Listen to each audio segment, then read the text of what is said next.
ناظرین، مشکل کے اگلے ایپیسوڈ میں آپ دیکھیں گے کہ حریم عارف کو کال کرے گی اور اسے کہے گی کہ اگر تم سمین کو حاصل کرنا چاہتے ہو تو فوراً سے پہلے اس کے گھر پہنچ جاؤ، کیونکہ فراز سمین کو منانے کے لیے بہت چاہ سے بہت محبت سے سمین کے گھر جا رہا ہے، تو اگر وہاں پہ وہ تمہیں دیکھ لے گا تو ہو سکتا ہے ان کی غلط فہمیاں ختم نہ ہوں۔ عارف سمین کے گھر پہنچ جائے گا اور کوشش کرے گا کہ وہاں پر زیادہ سے زیادہ وقت گزاریں، اور فراز جب وہاں پہ سمین کو منانے کے لیے پہنچے گا تو وہ یہ دیکھے گا کہ عارف اور سمین اکٹھے کھڑے ہیں۔ ان کو اکٹھا دیکھ کر فراز کے ذہن میں حریم کی باتیں آئیں گی کہ تم سمین کو نہیں جانتے، سمین بہت شاطر ہے اور سمین بہت سوچے سمجھے منصوبے کے تحت اپنے گھر واپس گئی ہے اور وہ عارف سے شادی کرنا چاہتی ہے۔ یہ سب کچھ دیکھ کر اور یہ سب کچھ سوچ کر فراز کو بہت زیادہ غصہ آئے گا اور وہ گھر کے اندر داخل نہیں ہوگا، بلکہ وہ جو پھول وہ سمین کو دینا چاہ رہا تھا وہ زمین پر پھینک کر ہی دوبارہ گھر واپس آ جائے گا۔ اس طرح سے حریم اپنی چال میں کامیاب ہو جائے گی اور فراز اور سمین کی جو دوریاں ہیں وہ فی الحال ختم ہوتی ہوئی نظر نہیں آ رہی۔ عارف حریم کو کال کر کے بتائے گا کہ تمہاری چال کامیاب ہو گئی اور فراز یہاں پہ آیا تھا اپنے پرانے زخموں کو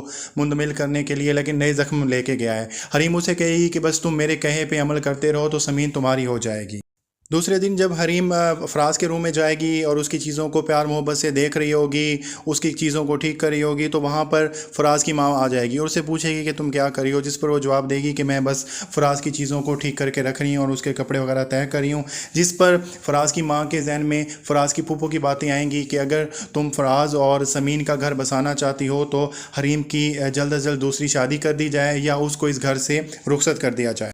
کیونکہ حریم فراز میں اسفند کو دیکھ رہی ہے اور فراز سے وہ محبت کرنے لگ گئی ہے، تو اس لیے حریم اگر اس گھر سے چلی جائے تو بہتر ہے۔ ان سب باتوں کی وجہ سے فراز کی ماں حریم کو کہے گی کہ اپنی ماں کو بلاؤ، میں نے اسے ضروری بات کرنی ہے، لیکن حریم سمجھ جائے گی کہ یہ ضروری بات یہی ہوگی کہ حریم کی دوسری شادی کر دی جائے اور حریم کو اس گھر سے رخصت کر دیا جائے۔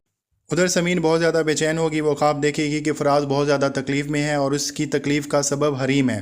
وہ بہت زیادہ بے چین ہوگی خواب میں اور جاگ جائے گی، لیکن اس کی چھٹی حص جو ہے وہ یہ کہہ رہی ہوگی کہ فراز کو بہت زیادہ تکلیف پہنچنے والی ہے اور اس تکلیف کا ریزن حریم ثابت ہوگا، اور اس کی یہ بات سچ بھی ثابت ہوگی کیونکہ حریم ایک اور چال چلے گی اور فراز کو وہ اپنی طرف سے اٹریکٹ کرنے کی کوشش کرے گی۔ اسے پتہ ہے کہ فراز کا دل بہت ٹوٹ چکا ہے اور لوہا گرم ہے اور اسی وقت ہی چوٹ لگائی جانی چاہیے۔ وہ فراز کو غلط راستے کی طرف راغب کرنے کی کوشش کرے گی، جس پہ فراز کہے گا کہ آپ اسفند کی بیگم ہیں، تو وہ کہے گی کہ تمہارا بھائی مر چکا ہے اور اب ہمارے راہ کی جو رکاوٹ ہے وہ ختم ہو چکی ہے اور سب لوگوں کو میں نے اندھا کر دیا ہے، کوئی ہمیں دیکھ نہیں سکتا، کوئی ہمیں پکڑ نہیں سکتا، اور وہ اسے گناہ کی طرف راغب کرنے کی کوشش کرے گی۔ لیکن فراز حریم کی چال میں نہیں آئے گا اور وہ عین وقت پہ اپنے آپ کو سنبھال لے گا۔